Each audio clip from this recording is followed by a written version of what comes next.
ትናንት ብሔራዊ ቲያትር ከነበራችሁ አንድ ነገር ተናግሬ ነበር። የዚህ የምግብ ባለሙያዎች ሼፎች በቴሌቪዥንና በሬዲዮ ምን ይላሉ? ቀለል ያለ ቁርስ ለመስራት ይሉና እኔ የሚጠቅሷቸው ነገሮች ግን የቁርሱን ቀላልነት አያሳዩም። 2 እንቁላል፣ 1 ብርጭቆ ወተት፣ የተከተፈ ሽንኩርት፣ የተከተፈ ሮዝመሪ ምን የደረደሯቸው ነገሮች አሰራሩ ነው ቀላል፣ ዋጋው ነው እኔ ብዙ አይገባኝምና የት ነው አንዳንድ ጊዜ ለማን ነው የምናወራው? አንዳንድ በትልቁ ችግራችን ኢትዮጵያ ውስጥ የፖለቲከኞቹም የሰባኪዎቹም የሼፎቹም ችግር ተመሳሳይ ከአንድ ወንዝ የተቀዳነ እምንኖረውን አናወራም። እማንኖረውን እናወራለን፣ እማንኖረውን አናወራም። ስለ ሰላም ብዙ እናወራለን፣ ስለማንኖረው ስለ ጠብ ብዙ አናወራም። ስለምንኖረው ነው ብዬ አስባለሁ። እና ብዙን ጊዜ ቀለል ያለ ቁርስ ለመስራት ተብሎ በእውነቱ በዳቦ ወረፋ ለሚሰቃይ ህዝብ፣ ስንዴ ጠፍቶ በቆሎ ላረረበት ህዝብ ቀለል ያለ ቁርስ በ2 እንቁላል በ1 ብርጭቆ ወተት ትሰራለህ ማለት ምን አይነት መረጃ ነው? የት ነው የምናወራው? ለማን ነው የምናወራው የሚለው ብዙ ጊዜ ይገርመኛልና እንዴ ብሶቱ የጋራ ነው። እና አሁን ብዙ ጊዜ ሰላም በጣም ቀላል ነው፣ ብዙ ይወራል። ቅድም የመጀመሪያው ሰው እንደነገሩን እኮ ሰላማዊት፣ ሰላም፣ ሰላሙ፣ ሰሎሞን እነዚህ ሁሉ ስሞች እኮ ናቸው። ግን እንደው ሰላማዊት ሰላም እየተባሉ ለሚጠሩ ሰዎች እንደው ጥናት የምትሰሩ ሰዎች በጀት ያላችሁ ሰዎች እንዲህ አይነት ሰዎች ተሰብስቦ ስማቸውን ተከትለን ጠባያቸው ቢጠና እውነት ጠባያቸውና ስም አንድ አይነት ነው ወይ? እንደው ሰላማዊት የምትባል ሚስት ያለችው ሰው ተፈልጎ ሰላም የምትባል ሚስት ያለችው ተፈልጎ ስሟና ሴትየዋ አብረው ይሄዳሉ ወይ ብሎ መጠናት እኮ አለበት። ብዙን ጊዜ ይሄ ነው ትልቁ ችግራችን። ብዙ ይወራል የለም። ትናንትና አንድ ብሔራዊ ቲያትር አንድ ተናጋሪ 4 ነገሮች ጠቅሶ ነበረ። ቅድምም ሂዩማኒቲ እሳቸው ጠቅሰውታል።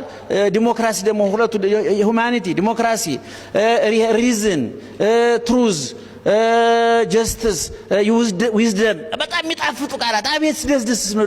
ግን መሬት ላይ የሉም፣ ወሬ ናቸው፣ የጥናት ጽሑፍ ናቸው። ህይወት ጥናት አይደለም። እኔ ሁሉ ጊዜ ጥናታዊ ጽሑፍ ማለት ለምን መሰለ? ሰዎች የማይኖሩትን ስለሚያወሩ ነው። እኔ ጥናታዊ ጽሑፍ አልወድም። ከዚህ በፊትም ብኝ ላይ ተናግሬዋለሁ። ጥናታዊ ጽሑፍ የሚያቀርቡ ባለስልጣኖች ሸፍጠኞች ናቸው።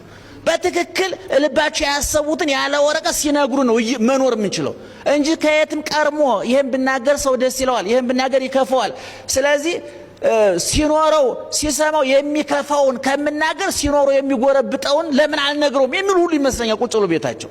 እና እኔ ስለ ሰላም አይተናል እኮ እውነቱን ለመናገር በዚህ 2 ዓመት የተሳቀቅ ነው መሳቀቅ።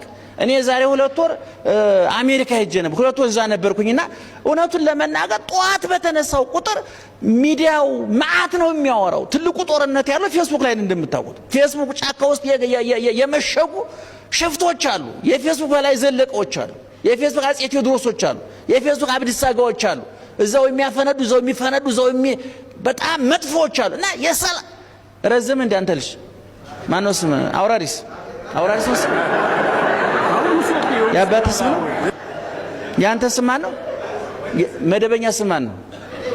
ወንዶሰን ነው። እሺ እየግርታኒ ባለሱቱኝ ነው ወንዶሰን። እና ስሙኝ በደንብ አድርጋችሁ ምእመናን ልንብራ ወደ ምረት መስሎኝ ይቅርታ፣ ምእመናን አይደላችሁ እንደካ ሁላችሁም ስሙኝ። እና እኔ ዋጋው ስንት ነው ሲባል ቅድም እንዳልኳችሁ አንድ ዕቃ ከቦታው እየራቀ በሄደ ቁጥር ዋጋው እንደሚጨኩር ሁሉ የሰላም ዋጋ የገባን አሁን ነው። ቅድም ፓስተር እንደተናገሩት ያ ሰው ቅድም ዋጋው የሰላም ዋጋ ስንት ነው ሲባል በብላኩ ነው በምኑ ብሎ ቃፌዘ። ግን አሁን ኋላ መጨረሻ ላይ ዋጋው ገባው። እኔ በግድ እሳት እንደሚያቃጥል ለማረጋገጥ ነፍስ እንዳላወቀ ሕፃንና ነፍስ እንደረሳ የአእምሮ በሽተኛ መዳበስ አለብን ወይ? መቅመስ አለብን ወይ? መርዝ እንደሚገል ጠጥተን ማሳየት አለብን ወይ? ይሄ በጣም በጣም ትልቅ ችግር ነው ያለው በእውነቱ። ቅድም ፓስተር እንደተናገረ በፕሮቴስታንቱ ብትሄዱ ሰላም ነው የሚሰበከው፣ መስጊድን ብትሄዱ ሰላም ነው የሚሰበከው። እኛም ዘንድ ሰላም ነው የምንሰበከው። በቅዳሴያችን ውስጥ እኮ ሰላም ለኩልክም ሰላም ድምጽ የለኝም ለካ ይቅርታ፣ እንደው ለማሳየት ብዬ ነው ይቅርታ ስለ ድፍረቴ። ባለሙያ ሲያሳምረው ደስ ሰላም ለኩልክም ሰላም ለሁላችሁም ብለን እንቀድሳለን። በቅዳሴያችን ወተን እስከምንገባ ሰላም ለኩልክም የሚል ከ10 ጊዜ በላይ አለ። ግን አለ ወይ ሰላም? የለም። ባንኖረው እንኳን እናውራው አይነት ነው። እንደው የብስጭት አይነት አለ አይደለም። አንዳንድ ጊዜ እንደው ስለ ጥሩ ምግብ በደንብ ልስማው ባልበላው እንኳን ልስማው አይነት እንደዛ አይነት ነውና ይሄንን መለወጥ የምንችለው በተግባር ሲኖር ነው። ለምሳሌ አንድ ፕሮቴስታንት ኢየሱስ ጌታ ነው ያላቸው በየአስፋልቱ ስታገኙት፣ እንደው ፓስተር የሚያስተምሯቸው ሰዎች ለዛ ነው የሚሉት። ግን ወልደ ኢየሱስን አይፈልግም፣ ገብረ ኢየሱስን አይፈልግም፣ ኃይለ ኢየሱስን አይፈልግም። ምን ማለት ነው ይሄ? ኢየሱስ ጌታ ነው ማለት ወልደ ኢየሱስን ስትወደው ነው። ማርያም አማላጅ ናት እንላለን እኮ ገብረ ማርያምና ወልደ ማርያምን ማየት አንፈልግም። ምን ማለት ነው ይሄ? ገብረ ማርያምን እያሳደድክ ወልደ ማርያምን እያሳደድክ እንዴት አድርጋ ነው የምታማልድህ? እሷ ምን ወጣት እሷ እንዲህ አይነት እሷ የምታማልደው እንዴ? በነገራችን ላይ ምልጃ ማለት በሰውየው ፈቃድ ላይ የተመሰረተ ነው። አንድ እየሰጠመ ያለ ሰው አውጣይ ብሎ እጁን ካልሰጠህ ምን ብለህ ነው የምታወጣው? አብረህ ለመስጠም ነው እንዴ? እዛው ሰጥሞ ሬሳ ማውጣት ይቀላል እንዲህ አይነቱን ሰው እውነቱን ለምን። ስለዚህ ኢየሱስ ጌታ ነው፣ ወልደ ኢየሱስ፣ ኃይለ ኢየሱስ፣ ገብረ ኢየሱስ እያሳደርክ ኢየሱስ ጌታ ነው ኢትዮጵያ ትቅድም ከቢለው መፍክር የተለየ አይደለም። እውነቱን ለመናገር ማርያም ታማልደኛለች፣ ገብረ ማርያም፣ ወልደ ማርያም እያሳደርክ ውሸት ነው። አላሁ አክበር በየመስጊዱ ብትል መሐመድን ፋጡማን እያሳደር ውሸት ነው፣ ፌዝ ነው እሱ።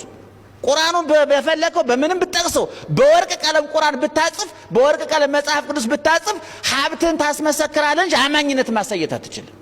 ስለዚህ ይሄንን መስበክ አለብን።